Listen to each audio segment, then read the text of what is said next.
Assalamualaikum warahmatullahi wabarakatuh. Perkenalkan, nama saya Nenda. Saya dari kelas 1A jurusan Manajemen Pendidikan, Fakultas Ilmu Pendidikan, Universitas Negeri Gorontalo. Alasan saya membuat video ini untuk memenuhi tugas psikologi pendidikan yang diampu oleh Profesor Dr. Novianti Dejafri SPDI MPDI. Langsung saja, saya akan menjelaskan materi tentang psikologi pendidikan, teori perilaku pembelajaran. Pengertian teori belajar perilaku. Teori-teori yang terkandung di dalam teori belajar perilaku behavioristik. Teori behavioristik adalah sebuah teori yang dicetuskan oleh G.G. dan Berliner tentang perubahan tingkah laku sebagai hasil dari pengalaman. Aliran ini menekankan pada terbentuknya perilaku yang tampak teori behavioristik dengan model hubungan sebagai hasil belajar. Beberapa hukum yang berkaitan dengan teori klasikal adalah sebagai berikut: pemerolehan, pemunahan, generalisasi, diskriminasi. Ada beberapa macam-macam teori belajar perilaku. Teori belajar perilaku behavioristik. Menurut teori ini, belajar dipandang sebagai perubahan tingkah laku yang terjadi berdasarkan paradigma stimulus respon, yaitu suatu proses yang memberikan respon tertentu terhadap stimulus yang datang dari luar. Proses SR terdiri dari 4 unsur. Teori kognisionisme.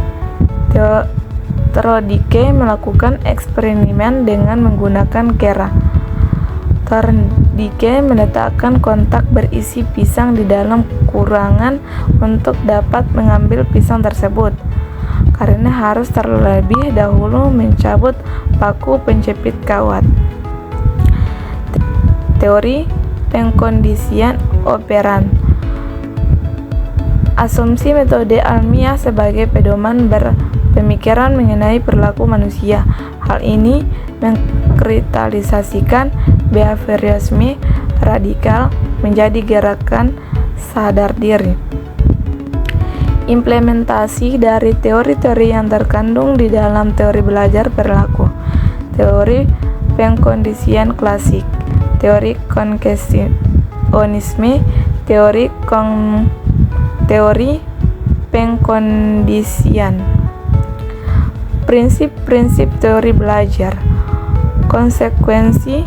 Prinsip yang paling penting dari teori-teori belajar perilaku ialah bahwa perilaku berubah menurut konsekuensi langsung. Kesegaran. Salah satu prinsip dalam teori belajar perilaku ialah bahwa konsekuensi yang segera mengikuti perilaku akan lebih mempengaruhi perilaku daripada konsekuensi yang lambat datangnya.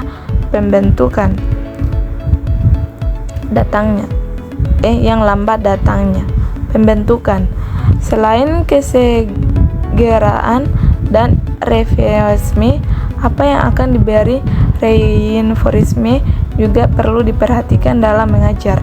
Bila guru membimbing siswa menuju pencapaian tujuan dengan memberikan enforcement pada langkah-langkah yang menuju pada keberhasilan, maka guru itu menggunakan teknik yang disebut pembentukan.